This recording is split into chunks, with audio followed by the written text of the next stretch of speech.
ನಮಸ್ಕಾರ ಸ್ನೇಹಿತರೆ, MRL study studio ಚಾನಲ್ಗೆ ತಮಗೆಲ್ಲರಿಗೂ ಸ್ವಾಗತಿಸುತ್ತಾ ನಾನು ಇವತ್ತಿನ ತರಗತಿಯಲ್ಲಿ ದೈಹಿಕ ಶಿಕ್ಷಣ ಶಿಕ್ಷಕರ ಒಂದು ಪಠ್ಯಕ್ರಮಕ್ಕೆ ಸಂಬಂಧಪಟ್ಟಂತಹ ಅನಾಟೊಮಿ ಅಂದರೆ ಶರೀರ ರಚನಾಶಾಸ್ತ್ರದಲ್ಲಿ ಬರುವಂತಹ ಟಾಪಿಕ್ಕು ಅಂತಃಸ್ರಾವಕ ಗ್ರಂಥಿಗಳು. ಇದು ಅಧ್ಯಾಯ 10. ಇದಿಷ್ಟು ಮುಗಿದ್ರೆ ನಿಮ್ಮದು ಅನಾಟೊಮಿ ಮುಗಿದೋಗುತ್ತೆ. ಇಲ್ಲಿವರೆಗೂ ನಾನು 9 ಅಧ್ಯಾಯಗಳನ್ನು ಮುಗಿಸಿದ್ದೀನಿ. ಇದು 10ನೇ ಅಧ್ಯಾಯ. ಇದು 10ನೇ ಅಧ್ಯಾಯ ಮುಗಿದ್ರೆ ಸಂಪೂರ್ಣವಾಗಿ ನಮ್ಮ ಅನಾಟೊಮಿ ಏನಾಗುತ್ತೆ, ಮುಗಿದೋಗಿರುತ್ತೆ. ಇವತ್ತಿನ ತರಗತಿಯಲ್ಲಿ ಈ ಒಂದು ಅಂತಃಸ್ರಾವಕ ಗ್ರಂಥಿಗಳ ಬಗ್ಗೆ ತಿಳಿದುಕೊಳ್ಳೋಣ. ದೇಹದಲ್ಲಿ ಕೆಲವೊಂದು ಅಂಗದ ಜೀವಕೋಶಗಳ ಸ್ರಾವಿಕೆಯ ಕಾರ್ಯಕ್ಕಾಗಿ ವೈಶಿಷ್ಟ್ಯತೆಯನ್ನು ಪಡೆದಿವೆಯೋ ಆ ಅಂಗವನ್ನು ಏನಂತೀನೋ ಗ್ರಂಥಿ ಅಂತೇಳಿ ಕರಿತೀವಿ. ಗ್ರಂಥಿ ಅಥವಾ ಗ್ಲ್ಯಾಂಡ್ ಅಂದರೆ ಏನಂದರೆ, ದೇಹದಲ್ಲಿ ಕೆಲವೊಂದು ಅಂಗದ ಜೀವಕೋಶಗಳು ಏನು ಮಾಡ್ತಾವಂತೆ, ಸ್ರಾವಿಕೆಯ ಕಾರ್ಯಕ್ಕಾಗಿ ವಿಶಿಷ್ಟತೆಯನ್ನು ಪಡೆದಿರ್ತವೆ. ಆ ಒಂದು ವಿಶಿಷ್ಟತೆ ಪಡೆದಿರುವಂಥ ಗ್ರಂಥಿಗೆ ಏನಂತೀವಿ ನಾವು, ಅಂದರೆ ವಿಶೇಷತೆ ಪಡೆದಿರುವಂಥ ಒಂದು ಭಾಗಕ್ಕೆ ಏನಂತೀವಿ ಗ್ರಂಥಿ ಅಥವಾ ಗ್ಲ್ಯಾಂಡ್ ಅಂತೇಳಿ ಕರಿತೀವಿ. ಮಾನವನ ಶರೀರದಲ್ಲಿ 2 ವಿಧದ ಗ್ರಂಥಿಗಳಿದ್ದಾವೆ. ಎಷ್ಟು ವಿಧದ ಗ್ರಂಥಿಗಳಿದ್ದಾವೆ? 2 ವಿಧದ ಗ್ರಂಥಿಗಳು. ಆ 2 ವಿಧದ ಗ್ರಂಥಿಗಳು ಅಂದರೆ, ಒಂದು ನಾಳಿಕಾ ಗ್ರಂಥಿಗಳು, ಒಂದು ನಳಿಕಾ ಗ್ರಂಥಿಗಳು, ಇನ್ನೊಂದು ನೀರ್ನಳ ಗ್ರಂಥಿಗಳು. ಹಾಗಾದರೆ ನಳಿಕಾ ಗ್ರಂಥಿಗಳು ಅಂದರೆ ಏನಂದರೆ, ನಾವು ಉತ್ಪಾದಿಸಿದ ರಸಗಳು ನಾಳದ ಮೂಲಕ ಗುರಿ ಅಂಗಗಳಿಗೆ ತಲುಪಿ ಅವುಗಳ ಚಟುವಟಿಕೆಗಳನ್ನು ನಿಯಂತ್ರಿಸ್ತವೆ. ಅವುಗಳಿಗೆ ಏನಂತೀವಿ ಗ್ರಂಥಿಗಳು ಅಥವಾ ಯಕೃತ್ ಅಥವಾ ಮೆದುಜೇರಕ. ಅಂದರೆ ನೋಡಿ, ಇಲ್ಲಿ ತಾವು ಉತ್ಪಾದಿಸಿದಂತಹ ರಸಗಳು ಏನು ಮಾಡ್ತವೆ, ನಾಳದ ಮೂಲಕ ಗುರಿ ಅಂಗಗಳಿಗೆ, ಅಂದರೆ ಯಾವ ಅಂಗಕ್ಕೆ ತಲುಪಬೇಕು ಆ ಅಂಗಗಳಿಗೆ ತಲುಪ್ತವೆ. ಆ ತಲುಪಿಸುವಂತಹ ಕಾರ್ಯವನ್ನು ಮಾಡಿಕೊಂಡು ಅವುಗಳು ನಿಯಂತ್ರಣ ಮಾಡ್ತಾವಲ್ಲ, ಆ ಒಂದು ಗ್ರಂಥಿಗೆ ಏನಂತೀವಿ ನಾಳಿಕಾ ಗ್ರಂಥಿ ಅಂತೀವಿ.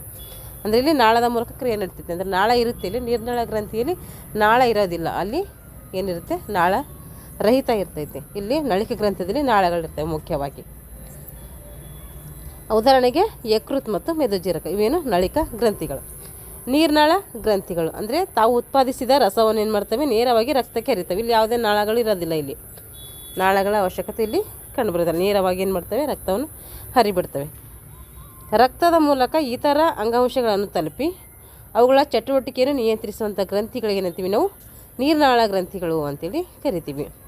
ಉದಾಹರಣೆ ಹೇಳಬೇಕಾದ್ರೆ ಪಿಟ್ಯೂಟರಿ ಗ್ರಂಥಿ, ಥೈರಾಯ್ಡ್ ಗ್ರಂಥಿ, ಪ್ಯಾರಾಥೈರಾಯ್ಡ್ ಗ್ರಂಥಿ, ಅಡ್ರಿನಲ್, ಲ್ಯಾಂಗರ್ ಹನ್ಸನ್ ಕಿರುದೀಪಗಳು ಇವೆಲ್ಲ ಏನು ನೀರ್ನಾಳ ಗ್ರಂಥಿಗಳಿಗೆ ಉದಾಹರಣೆ.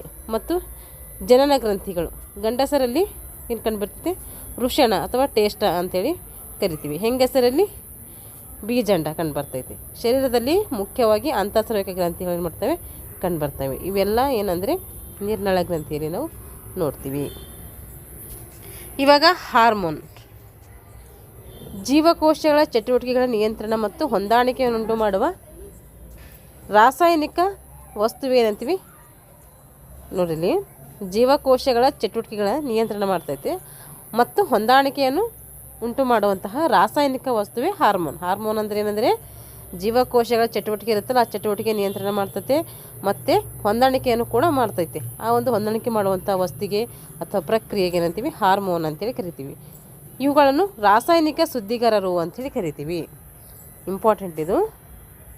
ಹಾರ್ಮೋನಿಗೆ ಏನಂತ ಕರಿತೀವಿ ಅಂದರೆ ರಾಸಾಯನಿಕ ಶುದ್ಧೀಕರರು ಅಂಥೇಳಿ ಕರಿತೀವಿ. ಹಾರ್ಮೋನಲ್ಲಿ ಪಿಟ್ಯೂಟರಿ ಗ್ರಂಥಿಗಳು ಬರ್ತವೆ. ತಲೆ ಬುರುಡೆಯಲ್ಲಿ ಮೆದುಳಿನ ಬುಡಭಾಗದಲ್ಲಿ ಏನು ಮಾಡುತ್ತೆ, ಸ್ಪಿನಾಯ್ಡ್ ಎಂಬ ಅಸ್ಥಿಯ ಮೇಲೆ ಇದೆ. ಏನಿದೆ ಇದು ಪಿಟ್ಯೂಟರಿ ಗ್ರಂಥಿಯಲ್ಲಿ, ತಲೆ ಬುರುಡೆಯಲ್ಲಿ ಮೆದುಳಿನ ಬುಡಭಾಗದಲ್ಲಿ ಏನು ಕಾಣ್ತೈತೆ, ಸ್ಪಿನಾಯ್ಡ್ ಎಂಬ ಅಸ್ಥಿಯ ಮೇಲೆ ಈ ಪಿಟ್ಯೂಟರಿ ಗ್ರಂಥಿಗಳು ಕಂಡುಬರ್ತವೆ.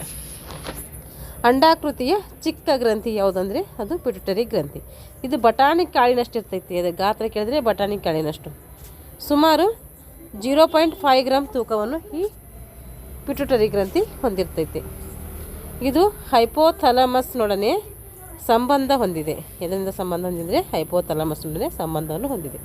ಇದು ಮುಂಭಾಗದ ಹಾಲೆ ಮತ್ತು ಹಿಂಭಾಗದ ಹಾಲೆ ಎಂಬ 2 ಹಾಲೆಗಳನ್ನು ಮಾಡಲಾಗಿದೆ. ಮುಂಭಾಗದ ಹಾಲೆ ಮತ್ತು ಹಿಂಭಾಗದ ಹಾಲೆ ಅಂತೇಳಿ 2 ಹಾಲೆಗಳನ್ನು ಇದು ಹೊಂದಿದೆ. ಒಂದಕ್ಕೊಂದು ಏನಾಗಿರುತ್ತೆ, ಯಾವಾಗಲೂ ಅಂಟಿಕೊಂಡಿರ್ತೈತೆ. ಮುಂಭಾಗದ ಹಾಲೆಯು ಕ್ರೋಮೋಫೋರ್, ಇಯೋಸಿನಾಫಿಲ್ ಮತ್ತು ಬೆಸೋಫಿಲ್ ಎಂಬ 3 ವಿಧದ ಜೀವಕೋಶಗಳಿಂದ ಏನಾಗಿದೆ, ಈ ಪಿಟ್ಯೂಟರಿ ಗ್ರಂಥಿ ರಚಿತವಾಗಿದೆ. ಇದು ಅನೇಕ ಹಾರ್ಮೋನ್ಗಳನ್ನು ಸ್ರವಿಸ್ತೈತೆ ಅದು ಸ್ರವಿಸುವಂಥ ಹಾರ್ಮೋನ್ಗಳು ಯಾವಂತಾರೆ ಬೆಳವಣಿಗೆಯ ಹಾರ್ಮೋನ್, ಗ್ರೋತ್ ಹಾರ್ಮೋನ್ ಅಂತ ಕರಿತೀವಿ.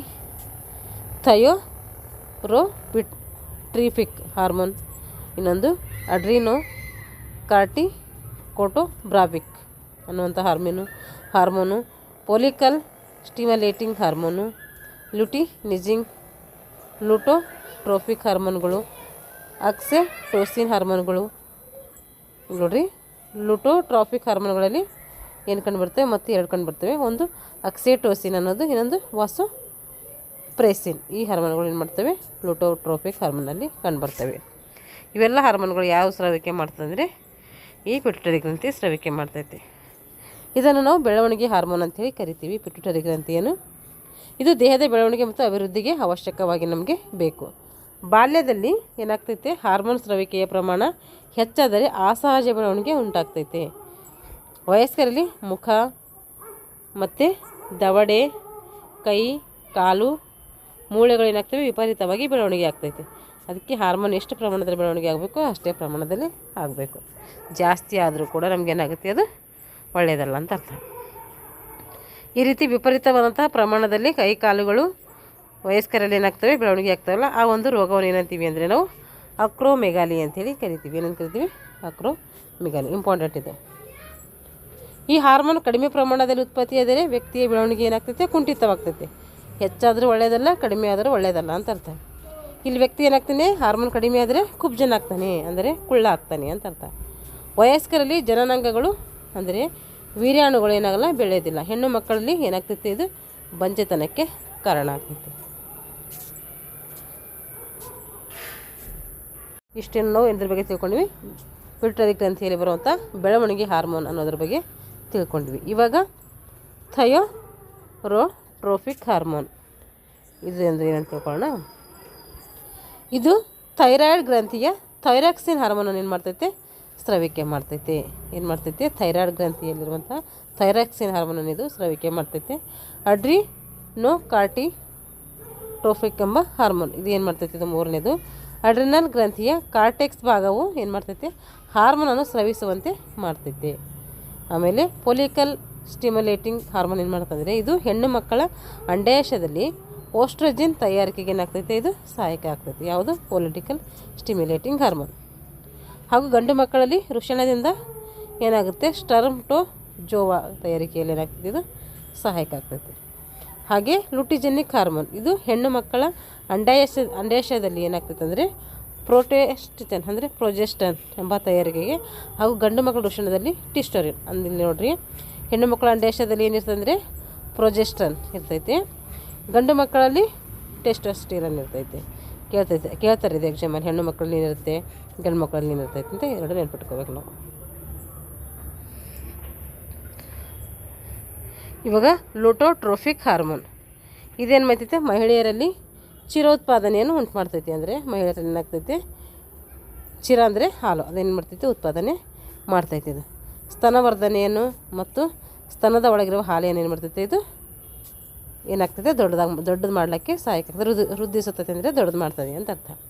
ಹಾಲಿನಲ್ಲಿರುವಂತಹ ಕೆಸಿನ್ ಮತ್ತು ಲ್ಯಾಕ್ಟೋಬೇನ್ ಏನಾಗ್ತೈತೆ ಇದು ಈ ಒಂದು ಲುಟೋಟ್ರೋಫಿಕ್ ಹಾರ್ಮೋನಿಂದ ಅಧಿಕಗೊಳ್ತದೆ ಅಂತ ಅರ್ಥ. ಲುಟೋಟ್ರೋಫಿಕ್ ಹಿಂಭಾಗದ ಹಾಲೆಯು 2 ಹಾರ್ಮೋನ್ಗಳನ್ನು ಏನು ಮಾಡ್ತೈತೆ ಸ್ರವಿಕೆ ಮಾಡ್ತೈತೆ. ಯಾವ್ಯಾವ 2 ಹಾರ್ಮೋನ್ ಅಂದರೆ ಒಂದು ಆಕ್ಸಿಟೋಸಿನ್ ಅಂದರೆ ಇದು ಗರ್ಭಿಣಿಯರ ಗರ್ಭಾಶಯದಲ್ಲಿ ಏನಾಗ್ತೈತೆ ಸಂಕುಚನದ ಅಲೆಗಳನ್ನು ಇದು ಸ್ರವಿಕೆ ಮಾಡ್ತೈತೆ. ಹೀಗಾಗಿ ಗರ್ಭಾಶಯದಲ್ಲಿ ಇರುವಂಥ ಶಿಶು ಏನಾಗ್ತೈತೆ ಅವಾಗ ಜನಿಸ್ತೈತಿ, ಹಾಗೂ ಶಿರ ಉತ್ಪಾದನೆಗೆ ಏನಾಗ್ತೈತೆ ಇದು ಸಹಾಯಕ ಆಗ್ತೈತೆ. ವಾಸೋಪ್ರೆಸಿನ್ ಇದು ಮೂತ್ರದ ಪ್ರಮಾಣವನ್ನು ಏನು ಮಾಡ್ತೈತೆ ಕಡಿಮೆ ಮಾಡ್ತೈತೆ, ಹಾಗೂ ಮೂತ್ರಪಿಂಡಗಳ ನೀರಿನ ಅಂಶ ಹೆಚ್ಚಾಗಿ ಹರಿದು ಹೋಗೋದಂತ ಏನು ಮಾಡ್ತೈತೆ ವಾಸೋಪ್ರೆಸಿನ್ ನಿಯಂತ್ರಿಸ್ತೈತೆ. ಇವಾಗ ಥೈರಾಯ್ಡ್ ಗ್ರಂಥಿ ಇಷ್ಟೆಲ್ಲ ಏನು ಪಿಟ್ಯುಟರಿ ಗ್ರಂಥಿ ಬಗ್ಗೆ ತಿಳ್ಕೊಂಡಿದ್ದೀವಿ.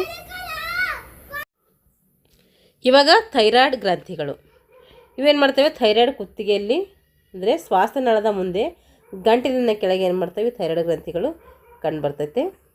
ಶ್ವಾಸನಾಳದ 2 ಕಡೆ ಒಂದೊಂದು ಈ ಥೈರಾಯ್ಡ್ ಗ್ರಂಥಿಗಳು ಕಂಡುಬರ್ತವೆ. ನಮಗೆ ಥೈರಾಕ್ಸಿನ್ ಹಾರ್ಮೋನನ್ನು ಏನು ಮಾಡ್ತೈತೆ ಇದು ಸ್ರವಿಕೆ ಮಾಡ್ತೈತೆ.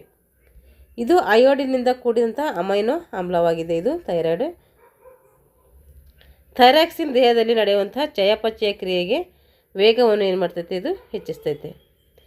ಥೈರಾಕ್ಸಿನ್ ಏನು ಮಾಡ್ತದೆ, ದೇಹದಲ್ಲಿ ನಡೆಯುವಂಥ ಚಯಾಪಚಯ ಕ್ರಿಯೆ ಅಂದರೆ ಮೆಟಬಾಲಿಸಮ್ ಅಂತ ಏನು ಕರಿತೀವಲ್ಲ, ಆ ಕ್ರಿಯೆಯನ್ನು ವೇಗವಾಗಿ ಮಾಡ್ಲಿಕ್ಕೆ ಏನಾಗ್ತೈತೆ, ಈ ಥೈರಾಯ್ಡ್ ಗ್ರಂಥಿಗಳು ಸಹಾಯ ಮಾಡ್ತವೆ. ಹಾಗೆ ಆಹಾರ ಉತ್ಕರ್ಷಣೆ ಪ್ರಮಾಣವನ್ನು ಕೂಡ ಏನು ಮಾಡ್ತೈತೆ, ನಿಯಂತ್ರಣ ಮಾಡ್ತವೆ. ಹಾಗೆ ದೇಹದ ಬೆಳವಣಿಗೆ ಮತ್ತು ಅಭಿವೃದ್ಧಿಗೆ ಏನು ಮಾಡ್ತೈತೆ, ಥೈರಾಕ್ಸಿನ್ ಅವಶ್ಯಕವಾಗಿ ಬೇಕಾಗ್ತೈತೆ. ವ್ಯಕ್ತಿಯ ಬೆಳವಣಿಗೆ ಮೇಲೆ ಪರೋಕ್ಷವಾಗಿ ಪ್ರಭಾವ ಬೀರುವುದರಿಂದ ಇದನ್ನು ನಾವು ಏನಂತೀವಿ, ವ್ಯಕ್ತಿತ್ವದ ಹಾರ್ಮೋನ್ ಅಂತ ಕರಿತೀವಿ. ಇಂಪಾರ್ಟೆಂಟ್ ಇದು. ಥೈರಾಯ್ಡ್ ಗ್ರಂಥಿಯನ್ನು ಏನು ಕರಿತೀವಿ, ವ್ಯಕ್ತಿತ್ವದ ಹಾರ್ಮೋನ್ ಅಂತೇಳಿ ಕರಿತೀವಿ. ಥೈರಾಯ್ಡ್ ಗ್ರಂಥಿಯಲ್ಲಿ ದೋಷ ಉಂಟಾದರೆ ಏನಾಗ್ತೈತೆ, ಥೈರಾಕ್ಸಿನ್ ಹಾರ್ಮೋನ್ ಅಗತ್ಯಕ್ಕಿಂತ ಹೆಚ್ಚು ಅಥವಾ ಕಡಿಮೆ ಉತ್ಪಾದನೆ ಆಗ್ಬೋದು. ವೈಪರೀತ್ಯಗಳನ್ನು ಹೈಪೋಥೈರಾಯ್ಡಿಸಮ್ ಅಂತೇಳಿ ಮತ್ತು ಹೈಪರ್ ಥೈರಾಯ್ಡಿಸಮ್ ಅಂತೇಳಿ ವಿಂಗಡಿಸಲಾಗಿದೆ. ಏನು, ಹೈಪೋಥೈರಾಯ್ಡಿಸಮ್ ಮತ್ತು ಹೈಪರ್ ಥೈರಾಯ್ಡಿಸಮ್ ಎರಡು ಭಾಗಗಳಾಗಿ ಏನು ಮಾಡಲಾಗಿದೆ, ಈ ಥೈರಾಯ್ಡಲ್ಲಿ ನಾವು ವಿಂಗಡಣೆ ಮಾಡ್ತೀವಿ. ಹಾಗಾದರೆ ಹೈಪೋಥೈರಾಯ್ಡಿಸಮ್ ಅಂದ್ರೇನು ಅಂತೇಳಿ ನೋಡೋಣ. ಇದೇನು ಮಾಡ್ತೈತೆ, ಅವಶ್ಯಕತೆಗಳಿಗೆ ಸಾಕಾಗುವಷ್ಟು ಅಂತ ಏನು ಮಾಡ್ತೈತೆ, ಥೈರಾಕ್ಸಿನ್ ಹಾರ್ಮೋನನ್ನು ಉತ್ಪತ್ತಿ ಮಾಡ್ತೈತೆ. ಇದು ಯಾವುದು, ಹೈಪೋಥೈರಾಯ್ಡಿಸಮ್. ಮತ್ತು ಅಂದರೆ ಅವಶ್ಯಕತೆಗೆ ಎಷ್ಟು ಬೇಕೋ ಥೈರಾಕ್ಸಿನ್ ಅಷ್ಟು ಥೈರಾಕ್ಸಿನ್ ಉತ್ಪಾದನೆ ಮಾಡಲು ಏನಾಗ್ತೈತಿ, ಇದು ಅಸಮರ್ಥವಾಗ್ತೈತಿ, ಅಂದರೆ ವಿಫಲವಾಗ್ತೈತಿ. ಹಾಗಾಗಿ ಇದಕ್ಕೆ ಏನಂತೀವಿ, ಹೈಪೋಥೈರಾಯ್ಡಿಸಮ್ ಅಂತೇಳಿ ಕರಿತೀವಿ. ಈ ಸ್ಥಿತಿಯಲ್ಲಿ ವೈಪರೀತ್ಯಕ್ಕೆ ಏನು ಕಾರಣ ಅಂತೇಳಿ ನೋಡೋಣ. ಇಲ್ಲೇನಾಗ್ತೈತಿ, ಇದು ಅಗತ್ಯಕ್ಕಿಂತ ಪ್ರಮಾಣ ಹೆಚ್ಚಾಗಲಿಲ್ಲ ಅಂದರೆ, ಅದು ಅವಶ್ಯಕತೆಗೆ ತಕ್ಕಂತೆ ಉತ್ಪಾದನೆ ಮಾಡಲಿಲ್ಲ ಅಂದರೆ ಏನಾಗ್ತದೆ ಅಂದರೆ ಸರಳ ಗೈಟರ್ ಅಂದರೆ ಗಳಗಂಡ ರೋಗ. ಥೈರಾಯ್ಡ್ ಗ್ರಂಥಿ ಏನಾಗ್ತೈತಿ, ಬೆಳವಣಿಗೆ ಆಗದಿದ್ದರೆ ಅದು ವಿಸ್ತಾರವಾಗಿ ಕತ್ತಿನಲ್ಲಿ ಏನಾಗ್ತೈತೆ, ಊತ ಕಾಣ್ಕೋತೈತೆ. ಅಂದರೆ ಕೂತಿಗೆ ಏನಾಗ್ತದೆ, ಊದ್ಕೊಳ್ಳುತ್ತೆ ಅಂತ ಅರ್ಥ. ಇದೇ ಸರಳ ಗೈಟರ್ ಅಥವಾ ಗಳಗಂಡ ರೋಗ ಅಂಥೇಳಿ ಕರಿತೀವಿ. ಇದನ್ನು ಹೋಗಲಾಡಿಸ್ಬೇಕಾದ್ರೆ ಏನು ನೋಡಬೇಕು, ನಾವು ಅಯೋಡಿನ್ ಇರುವಂಥ ಆಹಾರವನ್ನು ಸೇವನೆ ಮಾಡಬೇಕು. ಇದರಿಂದ ಏನಾಗ್ತೈತೆ, ನಮ್ಮದು ಸರಳ ಗೈಟರ್ ನಿಯಂತ್ರಣ ಮಾಡ್ಬೋದು. ಮಿಕ್ಸೆಡಿಮಾ, ಇದು ಪ್ರೌಢರಲ್ಲಿ ಏನು ಮಾಡ್ತದೆ, ಥೈರಾಯ್ಡ್ ಗ್ರಂಥಿಯು ಶಿಥಿಲವಾಗಿರುವುದರಿಂದ ಅಥವಾ ಕಾರ್ಯ ಏನು ಮಾಡ್ತೈತೆ, ಕ್ಷೀಣಿಸುವುದರಿಂದ, ಅದೇ ಸರಿಯಾಗಿ ಕಾರ್ಯ ಮಾಡದೇ ಇರುವುದರಿಂದ ಈ ಮಿಕ್ಸೆಡಿಮಾ ಎಂಬ ಏನಾಗ್ತೈತೆ, ನಮಗೆ ಕಾಯಿಲೆ ಬರ್ತೈತಿ. ಈ ಕಾರಣದಿಂದ, ಯಾವ ಕಾರಣದಿಂದ ಬರುತ್ತೆ ಇದು ಮಿಕ್ಸೆಡಿಯಾ ಅಂದರೆ, ವ್ಯಕ್ತಿಯ ಬೆಳವಣಿಗೆ ಕುಂಠಿತವಾಗ್ತೈತೆ. ಇದರಿಂದ ಮಾನಸಿಕ ಕ್ರಿಯೆ ಕಡಿಮೆ ಆಗ್ತೈತೆ ಮತ್ತು ದೇಹದ ತೂಕ ಕೂಡ ಏನಾಗ್ತೈತೆ, ಹೆಚ್ಚಾಗ್ತೈತೆ. ನೆಗಡಿ ನಿರೋಧಕ ಶಕ್ತಿ ಕೂಡ ಕಡಿಮೆ ಆಗ್ತೈತೆ. ಚರ್ಮ ದಪ್ಪ ಆಗ್ತದೆ ಹಾಗೂ ಹೃದಯದ ಬಡಿತವು ನಿಧಾನವಾಗ್ತೈತೆ. ಚಯಾಪಚಯ ಕ್ರಿಯೆ ಕಡಿಮೆ ಆಗ್ತಾಯಿದೆ. ಈ ಎಲ್ಲ ಲಕ್ಷಣಗಳು ಇದು ಅಂದರೆ ನಮಗೇನು ಮಿಕ್ಸೆಡಿಮಾ ಎಂಬ ರೋಗ ಬಂದಿದೆ ಅಂತ ಅರ್ಥ. ಇವರಿಗೆ ಥೈರಾಕ್ಸಿನ್ ಕೊಡುವುದರ ಮೂಲಕ ಏನು ಮಾಡ್ಬೋದು, ಈ ಮಿಕ್ಸೆಡಿಮಾ ನಾವೇನು ಮಾಡ್ಬೋದು, ನಿವಾರಣೆ ಮಾಡ್ಬೋದು. ಇವಾಗ ಕ್ರಿಟಿನಿಸಮ್, ಇದು ನವಜಾತ ಶಿಶುವಿನಲ್ಲಿ ಏನು ಮಾಡ್ತೈತೆ, ಥೈರಾಕ್ಸಿನ್ ಕೊರತೆಯಿಂದ ಈ ರೋಗ ಬರ್ತೈತೆ. ಇದರ ಲಕ್ಷಣ ಹೆಂಗಿರ್ತೈತೆ, ಕ್ರಿಟಿನಿಸಮ್ ಬಂದಿದೆ ಅಂತಂದರೆ ಬೆಳವಣಿಗೆ ಏನಾಗ್ತೈತೆ, ಕುಂಠಿತವಾಗಿ ಮಾನಸಿಕ ಅಭಿವೃದ್ಧಿಗೆ ಏನಾಗ್ತೈತೆ, ಭಾಳ ವಿಳಂಬ ಆಗ್ತೈತೆ. ಮತ್ತು ಬಾಗಿರುವ ಕಾಲುಗಳು, ದೋಷಪೂರಿತ ಹಲ್ಲುಗಳು, ನಾಲಿಗೆಯು ವಿಸ್ತಾರವಾಗಿ ಹೊರಚಾಸ್ತೈತೆ ಮತ್ತು ಒರಟಾಗಿ ಕಾಣ್ತೈತೆ. ಎಲ್ಲ ಲಕ್ಷಣಗಳಿದ್ರೆ ಕ್ರಿಟಿಸಮ್ ಇದೆ ಮಗುವಿಗೆ ಅಂತ ಅರ್ಥ. ಇವಾಗ ಹೈಪೋಥೈರಾಯ್ಡಿಸಮ್ ಆಯಿತು. ಈಗ ಹೈಪರ್ ಥೈರಾಯ್ಡಿಸಮ್, ಇದು ಥೈರಾಯ್ಡ್ ಗ್ರಂಥಿಯ ವಿಸ್ತರಣೆಯಿಂದ ಅಥವಾ ಕಾರ್ಯತಿರೇಖದಿಂದ ಏನು ಮಾಡ್ತೈತೆ, ಈ ಹೈಪರ್ ಥೈರಾಯ್ಡಿಸಮ್ ಬರ್ತೈತೆ. ಇದರಿಂದ ಅಗತ್ಯವಾದ ಪ್ರಮಾಣಕ್ಕಿಂತ ಏನು ಮಾಡ್ಬೋದು, ಅಧಿಕ ಥೈರಾಕ್ಸಿನ್ ಉತ್ಪತ್ತಿ ಆಗ್ತೈತೆ. ಇದರ ಪರಿಣಾಮದಿಂದಾಗಿ ಚಯಾಪಚಯ ಕ್ರಿಯೆ ಏನಾಗ್ತೈತೆ, ಹೆಚ್ಚಾಗ್ತೈತೆ ಹಾಗೂ ಶಾಖೋತ್ಪಾದನೆಯು ಕೂಡ ಹೆಚ್ಚಾಗ್ತೈತೆ. ಇದರಿಂದ ಕಣ್ಣು ಗುಡ್ಡೆಗಳು ಮುಂದೆ ಬರ್ತೈತೆ, ರಕ್ತದೊತ್ತಡ ಏರ್ತೈತೆ, ನರಗಳ ಬಿಕ್ಕಟ್ಟು ಉದ್ರೇಕಗೊಳ್ಳುವಂತಹ ಸ್ಥಿತಿ ಬರ್ತೈತೆ, ಬೆವರು ವಿಪರೀತ ಉತ್ಪತ್ತಿ ಆಗ್ತೈತೆ, ದೇಹದ ತೂಕ ನಷ್ಟ ಆಗ್ತೈತೆ, ಆಯಾಸ ಆಗ್ತೈತೆ. ಈ ಎಲ್ಲ ಲಕ್ಷಣಗಳಿದ್ರೆ ನಮಗೆ ಹೈಪರ್ ಥೈರಾಯ್ಡಿಸಮ್ ಇದೆ ಅಂತ ಅರ್ಥ. ಈಗ ಪ್ಯಾರಾಥೈರಾಯ್ಡಿಸಮ್ ಗ್ರಂಥಿ, ಇದು ಥೈರಾಯ್ಡ್ ಗ್ರಂಥಿಯ ಅಂಗಾಂಶದಲ್ಲಿ ಏನಿರ್ತದೆ ಕಂಡುಬರ್ತೈತೆ. ಇಲ್ಲಿ ಸಣ್ಣ ಗ್ರಂಥಿಗಳು ಏನು ಮಾಡ್ತವೆ ಅಂದರೆ ಪ್ಯಾರಾಥಾರ್ಮೋನ್ ಉತ್ಪಾದಿಸ್ತವೆ. ಈ ಹಾರ್ಮೋನ್ ರಕ್ತ ಪ್ರವಾಹದಲ್ಲಿ ಕ್ಯಾಲ್ಸಿಯಂ ಲವಣಗಳ ಪ್ರಮಾಣವನ್ನು ಏನು ಮಾಡ್ತವೆ, ನಿಯಂತ್ರಣ ಮಾಡ್ತವೆ. ಪ್ಯಾರಾಥಾರ್ಮೋನ್ ಹೆಚ್ಚಿನ ಪ್ರಮಾಣದಲ್ಲಿ ಉತ್ಪಾದಿಸಿದರೆ ಮೂಳೆಗಳು ಏನು ಮಾಡ್ತವೆ, ಕ್ಯಾಲ್ಸಿಯಂ ಕಡಿಮೆಯಾಗಿ ಅವು ಮೆದುವಾಗ್ತವೆ. ಕೊರತೆ ಉಂಟಾದರೆ ನಮಗೇನಾಗ್ತೈತಿ, ನೋವಿನಿಂದ ಕೂಡಿದ ಸ್ನಾಯುಗಳ ಸೆಳೆತ ಇಲ್ಲಿ ಕಂಡುಬರ್ತೈತಿ. ಇವಾಗ ಅಡ್ರಿನಲ್ ಗ್ರಂಥಿಗಳು, ಇವು ಅಡ್ರಿನಲ್ ಗ್ರಂಥಿಗಳ ಕಾರ್ಯ ಏನು ನೋಡ್ರಿ. ಇವು ಎಲ್ಲಿರ್ತಾವೆ ಅಂದರೆ ಮೂತ್ರಜನಕಾಂಗದ ಮೇಲೆ ಏನು ಮಾಡ್ತೈತಿ, ಅಡ್ರಿನಲ್ ಗ್ರಂಥಿಗಳು ನಮಗೆ ಕಂಡುಬರ್ತವೆ. ಇವು ತ್ರಿಕೋನಾಕಾರದಲ್ಲಿ ಕಂಡುಬರ್ತವೆ, ಹಳದಿ ಬಣ್ಣವನ್ನು ಇವು ಹೊಂದಿರ್ತವೆ. ಇವುಗಳಿಗೆ ಹೇರಳವಾಗಿ ರಕ್ತ ಸರಬರಾಜಾಗ್ತಾ ಇರ್ತೈತೆ. ಇವುಗಳನ್ನು ಏನಂತೀವಿ ಸುಪ್ರರಿನಲ್ ಗ್ರಂಥಿಗಳು ಅಂಥೇಳಿ ಕರಿತೀವಿ. ಅಡ್ರಿನಲ್ ಗ್ರಂಥಿಗಳಿಗೆ ಸುಪ್ರರಿನಲ್ ಗ್ರಂಥಿಗಳು ಅಂತ ಕೂಡ ಕರೀತಾರೆ. ಪ್ರತಿ ಅಡ್ರಿನಲ್ನಲ್ಲಿಯೂ ಹೊರಭಾಗದ ತೊಗಟೆ ಮತ್ತು ಒಳಭಾಗದ ಏನು ಕಂಡುಬರ್ತೈತೆ, ಮೆಡುಲವನ್ನು ಕಂಡುಬರ್ತೈತೆ. ಅಡ್ರಿನಲ್ ತೊಗಟೆಯು 3 ವಿಧದ ಜೀವಕೋಶಗಳ ಪದರಗಳನ್ನು ಹೊಂದಿರ್ತೈತೆ. ಅವು ಹೊರಗಿನ ಪದರ ಮತ್ತು ಒಳಗಿನ ಪದರ, ಮಧ್ಯ ಪದರ, ಒಳಪದರ 3 ಪದರಗಳಲ್ಲಿ ಕಂಡುಬರ್ತೈತೆ. ಅಡ್ರಿನಲ್ ಮೆಡುಲವು ಅಡ್ರಿನಲಿನ್ ಮತ್ತು ನರ ಅಡ್ರಿನಲಿನ್ ಎಂಬ ಹಾರ್ಮೋನ್ಗಳನ್ನು ಏನು ಮಾಡ್ತೈತೆ, ಸ್ರವಿಕೆ ಮಾಡ್ತೈತೆ. ಇದು ಭಯ, ಕೋಪ ಮುಂತಾದ ಸಂದರ್ಭದಲ್ಲಿ ಅಡ್ರಿನಲ್ ಏನು ಮಾಡ್ತೈತೆ, ಹೆಚ್ಚಿನ ಪ್ರಮಾಣದಲ್ಲಿ ಉತ್ಪತ್ತಿಯಾಗ್ತೈತೆ. ಹಾಗೆ ತುರ್ತು ಪರಿಸ್ಥಿತಿಯನ್ನು ಎದುರಿಸಲು ಕೂಡ ಈ ಅಡ್ರಿನಲ್ ಗ್ರಂಥಿ ನಮಗೆ ಏನು ಮಾಡ್ತೈತೆ, ಸಹಾಯಕ ಆಗ್ತೈತೆ. ಅದಕ್ಕೆ ಇದನ್ನು ಏನು ಕರಿತೀವಿ ಅಂದರೆ ತುರ್ತು ಪರಿಸ್ಥಿತಿಯ ಹಾರ್ಮೋನ್ ಅಂತೇಳಿ ಕರಿತೀವಿ. ಇಂಪಾರ್ಟೆಂಟ್ ಇದು. ತುರ್ತು ಪರಿಸ್ಥಿತಿ ಹಾರ್ಮೋನ್ ಅಂತ ಯಾವುದು ಕರಿತೀವಿ ಅಂದರೆ ಇದು ಅಡ್ರಿನಲ್ ಗ್ರಂಥಿಯನ್ನು ಕರಿತೀವಿ. ಅಡ್ರಿನಲ್ ಗ್ರಂಥಿಯನ್ನು ಏನು ಮಾಡ್ಬೋದು, ಕೃತಕವಾಗಿಯೂ ಕೂಡ ತಯಾರಿಸ್ಬೋದಂತೆ. ಹಾಗಾದರೆ ಅಡ್ರಿನಲ್ ಗ್ರಂಥಿಯ ಉಪಯೋಗ ಏನು, ಅದು ನಮಗೆ ಯಾಕೆ ಬೇಕು ಅಂತೇಳಿದ್ರೆ ಉಬ್ಬಸ ಏನು ಮಾಡ್ತೈತೆ, ಕಡಿಮೆ ಮಾಡ್ತೈತೆ. ಅಂದರೆ ಅಸ್ತಮ ಏನು ಮಾಡ್ತೈತೆ, ಅದು ಕಡಿಮೆ ಮಾಡ್ತೈತೆ ಅಡ್ರಿನಲ್ ಗ್ರಂಥಿ. ಹಾಗೂ ಶ್ವಾಸಕೋಶಗಳಲ್ಲಿ ವಾಯುನಾಳಗಳನ್ನು ಏನು ಮಾಡ್ತೈತೆ, ಹಿಗ್ಗಿಸ್ತೈತೆ. ರಕ್ತದ ಒತ್ತಡವನ್ನು ಕೂಡ ಹೆಚ್ಚಿಸಲು ಏನಾಗ್ತೈತೆ, ಈ ಅಡ್ರಿನಲ್ ಗ್ರಂಥಿ ಸಹಾಯಕ ಆಗ್ತೈತೆ. ತಾತ್ಕಾಲಿಕವಾಗಿ ನಿಂತು ಹೋದಂತಹ ಹೃದಯ ಬಡಿತವನ್ನು ಪುನಃ ಪ್ರಾರಂಭಿಸಲು ಏನು ಮಾಡ್ತೈತಿ, ಈ ಅಡ್ರಿನಲ್ ಗ್ರಂಥಿ ಸಹಾಯ ಮಾಡ್ತೈತೆ. ಅಡ್ರಿನಲ್ ತೊಗಟೆಯು ಅನೇಕ ಹಾರ್ಮೋನ್ಗಳನ್ನು ಸ್ರವಿಕೆ ಮಾಡ್ತೈತೆ.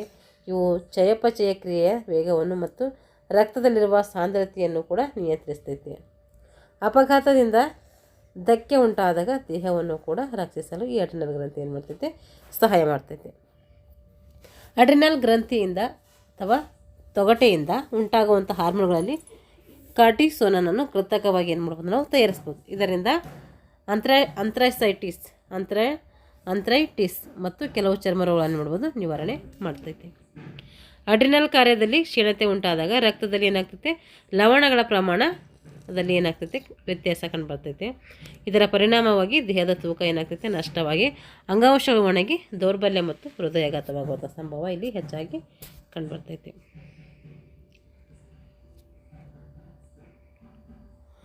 ಲಂಗರ್ ಹಾನ್ಸನ್ಸ್ ದ್ವೀಪಗಳು ನೀರ್ನಾಳ ಗ್ರಂಥಿ ಅಂತ ಏನು ಮಾಡ್ತೇವೆ, ಕೆಲಸವನ್ನು ಮಾಡ್ತೈತೆ. ಈ ಕೋಶಗಳ ಗುಂಪನ್ನು ಅಂತ ಕರಿತೀವಿ ನಾವು ಲಂಗರ್ಸ್ ಹನ್ಸ್ ಪುಟ್ಟ ದ್ವೀಪಗಳು ಅಂಥೇಳಿ ಕರಿತೀವಿ. ಇಲ್ಲಿ ಅಲ್ಪ ಮತ್ತು ಬೀಟಾ ಜೀವಕೋಶಗಳು ಕಂಡುಬರ್ತವೆ. ಅಲ್ಪ ಜೀವಕೋಶಗಳು ಏನು ಮಾಡ್ತವೆ, ಗ್ಲುಕೋಗನ್ ಎಂಬ ಹಾರ್ಮೋನ್ ಸ್ರವಿಸ್ತವೆ. ಇದು ಗ್ಲೈಕೋಜನ್ ಗ್ಲುಕೋಸ್ ಆಗಿ ಪರಿವರ್ತಿಸಲಿಕ್ಕೆ ಸಹಾಯಕ ಆಗ್ತೈತೆ. ಈಗ ಬೀಟಾ ಇದು ಇನ್ಸುಲಿನ್ ಹಾರ್ಮೋನನ್ನು ಸೃಷ್ಟಿಸುತ್ತೆ. ಇದು ರಕ್ತದಲ್ಲಿರುವಂತಹ ಗ್ಲುಕೋಸ್ನ ಪ್ರಮಾಣವನ್ನು ನಿಯಂತ್ರಿಸಲಿಕ್ಕೆ ಸಹಾಯಕ ಮಾಡ್ತೈತೆ. ಬೀಟಾ ಶರ್ಕರಾ ಪಿಷ್ಟಗಳ ಚಯಾಪಚಯ ಕ್ರಿಯೆ ನಿಯಂತ್ರಿಸುವಲ್ಲಿ ಏನು ಮಾಡ್ತದೆ, ಈ ಬೀಟಾ ಪ್ರಮುಖ ಪಾತ್ರವನ್ನು ವಹಿಸ್ತದೆ. ಗ್ಲುಕೋಸನ್ನು ಗ್ಲೈಕೋಜನ್ ರೂಪದಲ್ಲಿ ಸಂಗ್ರಹಿಸಲು ಏನು ಮಾಡ್ತೈತೆ, ಸಹಾಯಕ ಆಗಿರ್ತೈತೆ. ಇದು ಇನ್ಸುಲಿನ್ ಹಾರ್ಮೋನಿನ ಕೊರತೆಯಿಂದ ಡಯಾಬಿಟಿಸ್ ಮಿಲೆಟಸ್ ಎಂಬ ರೋಗ ಬರ್ತೈತೆ. ಇನ್ಸುಲಿನ್ ಕೊರತೆ ಆದರೆ ಏನು ಮಾಡ್ತೈತೆ, ಡಯಾಬಿಟಿಸ್ ಮಿಲೆಟಸ್ ಎಂಬ ರೋಗ ಬರ್ತೈತಿ. ಪಿತ್ತ ಜನಕಾಂಗ ಮತ್ತು ಸ್ನಾಯುಗಳಲ್ಲಿ ಸಕ್ಕರೆಯ ಸಂಗ್ರಹಣೆ ಇಲ್ಲವಾಗ್ತೈತಿ. ಏನಾಗ್ತೈತಿ ಇಲ್ಲಿ ಪಿತ್ತ ಜನಕಾಂಗದಲ್ಲಿ ಮತ್ತು ಸ್ನಾಯುಗಳಲ್ಲಿ ಏನಾಗಲ್ಲ, ಅಲ್ಲಿ ಸಕ್ಕರೆಯ ಸಂಗ್ರಹಣೆ ಸಾಧ್ಯ ಆಗಿರಲ್ಲ. ಅಂದರೆ ಅಲ್ಲಿ ಸಕ್ಕರೆ ಏನಾಗಿರಲ್ಲ, ಸಾಕಷ್ಟು ಪ್ರಮಾಣದಲ್ಲಿ ಸಂಗ್ರಹಣೆ ಆಗಿರಲ್ಲ. ಇನ್ಸುಲಿನ್ ಚುಚ್ಚುಮದ್ದಿನಿಂದ ಏನು ಮಾಡ್ಬೋದು, ಡಯಾಬಿಟಿಸ್ ಮಿಲೆಟಸ್ ರೋಗವನ್ನು ನಾವು ತಡೆಗಟ್ಟಬಹುದು. ಇಲ್ಲದಿದ್ದರೆ ವಿಪರೀತ ಬಾಯಾರಿಕೆ, ವಿಪರೀತ ಮೂತ್ರ ವಿಸರ್ಜನೆ, ದೇಹದ ತೂಕ ಏನು ಮಾಡ್ತೈತೆ, ಕಡಿಮೆ ಆಗ್ತೈತೆ. ಹಾಗೂ ಶಕ್ತಿಹೀನತೆ ಕೂಡ ಇಲ್ಲಿ ಕಂಡುಬರ್ತೈತೆ. ಇವಾಗ ಜನನ ಗ್ರಂಥಿಗಳು ಅಂದರೆ ಸೆಕ್ಸ್ ಗ್ಲ್ಯಾಂಡ್ಸ್ ಅಂತೇಳಿ ಕರಿತೀವಿ. ಗಂಡಸರಲ್ಲಿ ವೃಷಣ ಮತ್ತು ಹೆಂಗಸರಲ್ಲಿ ಅಂಡಾಶಯ ಜನನ ಗ್ರಂಥಿಗಳಾಗಿರ್ತವೆ. ಇವು ಲಿಂಗ ಹಾರ್ಮೋನ್ಗಳು ಅಂಥೇಳಿ, ಇವು ಲಿಂಗ ಹಾರ್ಮೋನ್ಗಳನ್ನು ಉತ್ಪಾದನೆ ಮಾಡ್ತವೆ. ಹಾಗೂ ವೀರ್ಯಾಣುಗಳು ಮತ್ತು ತತ್ತಿಯ ಉತ್ಪಾದನೆಯನ್ನು ಕೂಡ ಇಲ್ಲಿ ಮಾಡ್ತವೆ.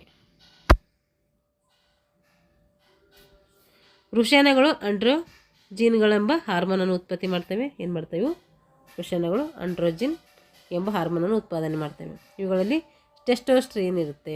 ನೋಡಿರಿ, ಪುರುಷರ ವೃಷಣದಲ್ಲಿ ಏನಿರುತ್ತೆ ಅಂತ ಕೇಳ್ತಾರೆ, ಟೆಸ್ಟೋಸ್ಟಿರಾನ್ ಇರ್ತೈತೆ. ಸಾಮಾನ್ಯವಾಗಿ ಹಾರ್ಮೋನ್ ಇದು ಗಂಡಸರ ಲಕ್ಷಣವನ್ನು ಸೂಚಿಸ್ತದೆ. ಈ ಹಾರ್ಮೋನ್ ಪ್ರಾಯಕ್ಕೆ ಬರುವಾಗ ಹುಡುಗರ ಧ್ವನಿ ಏನಾಗ್ತದೆ, ಇಲ್ಲಿ ಹೊಡಿತದೆ. ಆನಂತರ ಆಳವಾಗ್ತೈತೆ, ಮೀಸೆ ಗಡ್ಡ ಬೆಳೀತೈತೆ, ದೇಹದ ಕೂದಲು ಹೆಚ್ಚಾಗ್ತವೆ, ಹಾರ್ಮೋನ್ ಉತ್ಪತ್ತಿ ಕಡಿಮೆ ಆದರೆ ಲೈಂಗಿಕ ಬೆಳವಣಿಗೆ ಏನಾಗ್ತೈತಿ ಇಲ್ಲಿ ಕಡಿಮೆಯಾಗಿ ಗಂಡಸುತನ ಕೂಡ ಏನಾಗ್ತೈತೆ ಕಡಿಮೆ ಆಗ್ತೈತೆ. ಅಂಡಾಶಯದಲ್ಲಿ ಈಸ್ಟ್ರೋಜನ್, ಹೆಣ್ಮಕ್ಳ ಅಂಡಾಶಯದಲ್ಲಿ ಏನಿರುತ್ತೆ ಈಸ್ಟ್ರೋಜನ್ ಇರುತ್ತೆ, ಗಂಡಸರಲ್ಲಿ ಟೆಸ್ಟೋಸ್ಟೆರಾನ್ ಇರ್ತೈತೆ. ಇದು ಇಂಪಾರ್ಟೆಂಟ್. ಇದು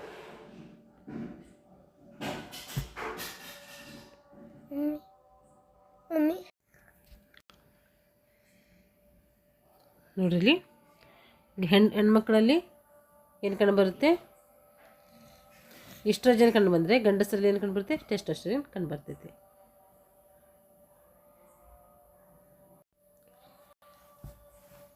ಅಂಡಾಶಯಗಳು ನೋಡಿರಿ, ಅಂಡಾಶಯಗಳು ಈಸ್ಟ್ರೋಜನ್ ಒಂದು ಗುಂಪಿನ ಹಾರ್ಮೋನನ್ನು ಉತ್ಪತ್ತಿ ಮಾಡ್ತವೆ. ಇವುಗಳನ್ನು ಏನಂತೀವಿ ನಾವು ಈಸ್ಟ್ರಾಡಿಯಲ್ ಅಂತೇಳಿ ಕರಿತೀವಿ. ಇದು ಬಹಳ ಸರಳವಾದಂಥ ಒಂದು ಹಾರ್ಮೋನ್ ಆಗಿರ್ತೈತಿ. ಇದು ಹಾರ್ಮೋನ್ ಹೆಂಗಸಿನ ಲಕ್ಷಣಗಳ ಬೆಳವಣಿಗೆ ಏನು ಮಾಡ್ತೈತಿ ಸಹಾಯಕ ಆಗ್ತೈತಿ. ವಯಸ್ಕರಾದಂತಹ ಹೆಂಗಸಿನ ಸಂತಾನೋತ್ಪತ್ತಿ ಚಕ್ರದಲ್ಲಿ ಏನಾಗ್ತೈತೆ ಅಂದರೆ ಈ ಹಾರ್ಮೋನ್ಗಳು ಮುಖ್ಯ ಪಾತ್ರವನ್ನು ವಹಿಸ್ತವೆ. ಗರ್ಭಕೋಶದ ಒಳಗೋಡೆಯು ಗರ್ಭಾಂಕುರವಾದಂತಹ ತತ್ತಿಯನ್ನು ಸ್ವೀಕರಿಸಲು ಸಿದ್ಧವಾಗ್ತೈತಿ. ಇದನ್ನೇನು ಮಾಡ್ತೈತಿ ಪ್ರಚೋದಿಸಲಿಕ್ಕೆ ಸಹಾಯಕವಾಗ್ತೈತಿ. ಅಂಡಾಶಯದಲ್ಲಿ ಹಳದಿ ಬಣ್ಣದ ಕಾರ್ಪಸ್ ಲುಟಿಯಮ್ ಎಂಬ ಏನಿರ್ತೈತಿ ಸಣ್ಣ ರಚನೆ ಅನ್ನೋದು ಹೊಂದಿರ್ತೈತಿ. ಈ ರಚನೆಯನ್ನು ಏನಂತ ಕರಿತೀವಿ ಅಂದರೆ ಪ್ರೊಜೆಸ್ಟಿರಾನ್ ಅಂತೇಳಿ ಕರಿತೀವಿ. ಏನಂತ ಕರಿತೀವಿ ಪ್ರೊಜೆಸ್ಟಿರಾನ್ ಅಂತೇಳಿ ಕರಿತೀವಿ. ಇದರ ಪ್ರಚೋದನೆಯಿಂದ ಗರ್ಭಕೋಶದಲ್ಲಿ ಏನಾಗುತ್ತೆ ಗರ್ಭಧಾರಣೆಗೆ ಅಗತ್ಯವಾದಂಥ ಕೊನೆಯ ಬದಲಾವಣೆಯನ್ನು ಉಂಟಾಗ್ತವೆ. ಈಸ್ಟ್ರೋಜನ್ಗಳ ಉತ್ಪತ್ತಿ ಕಡಿಮೆ ಆದರೆ ಹೆಂಗಸರಲ್ಲಿ ಏನಾಗ್ತೈತೆ ಲೈಂಗಿಕ ಬೆಳವಣಿಗೆ ಅಸಮರ್ಪಕವಾಗಿ ಬಂಜತನ ಕೂಡ ಬರ್ಬೋದು. ಈಸ್ಟ್ರೋಜನ್ ಕೊರತೆ ಆದರೆ ಏನಾಗ್ತೈತಂತೆ ನಮ್ಮಲ್ಲಿ ಬಂಜತನ ಕೂಡ ಬರ್ತೈತಂತೆ. ಇಷ್ಟೇನಾಯಿತು ಅಂತಃಸ್ರಾವಕ ಗ್ರಂಥಿಗಳ ಬಗ್ಗೆ ಇಲ್ಲಿವರೆಗೂ ನಾವು ತಿಳ್ಕೊಂಡಿದ್ದೀವಿ. ಮುಂದಿನ ತರಗತಿಯಲ್ಲಿ ಈ ಟಾಪಿಕ್ ಮೇಲೆ ಏನು ಮಾಡೋಣ ಪ್ರಶ್ನೋತ್ತರಗಳನ್ನು ಬಿಡಿಸೋಣ. ಯಾರೆಲ್ಲ ನಮ್ಮ ಚಾನಲ್ ಸಬ್ಸ್ಕ್ರೈಬ್ ಮಾಡ್ಕೊಂಡಿಲ್ಲ ದಯವಿಟ್ಟು ಚಾನಲ್ನ ಸಬ್ಸ್ಕ್ರೈಬ್ ಮಾಡಿಕೊಂಡು ವಿಡಿಯೋಗಳನ್ನು ವಾಚ್ ಮಾಡಿ. ಇದೊಂದು ಲೆಸನ್ ಮುಗಿಸಿದ್ರೆ ನಮ್ಗೆ ಕಂಪ್ಲೀಟಾಗಿ ಅನಾಟಮಿ ಮುಗಿತೈತೆ. ಇನ್ನೂ ಒಂದು ಸ್ವಲ್ಪ 2-3 ಲೆಸನ್ ಆದರೆ ಸೈಕಾಲಜಿ ಕೂಡ ಮುಗಿದೋಗುತ್ತೆ. ಇನ್ನು ಮುಂದಿನ ತರಗತಿಯಲ್ಲಿ ಮಾಡೋಣ ಒಂದು ಮುಂದುವರೆದಂತಹ ಅಧ್ಯಾಯಗಳನ್ನು ಮಾಡ್ತಾ ಹೋಗೋಣ ನಮ್ಮ ಸಿಲೆಬಸ್ಗೆ ಇರುವಂಥದ್ದು. ಯಾರೆಲ್ಲ ನಮ್ಮ ಚಾನಲ್ ಸಬ್ಸ್ಕ್ರೈಬ್ ಮಾಡ್ಕೊಂಡು ಚಾನಲ್ನ ಸಬ್ಸ್ಕ್ರೈಬ್ ಮಾಡಿಕೊಂಡು ವಿಡಿಯೋನ ವಾಚ್ ಮಾಡಿ ಇಷ್ಟ ಆಗಿದ್ದರೆ ಲೈಕ್ ಆ್ಯಂಡ್ ಶೇರ್ ಮಾಡಿ ಅಂತ ಹೇಳ್ತಾ ಥ್ಯಾಂಕ್ಸ್ ಫಾರ್ ವಾಚಿಂಗ್ ಆಲ್.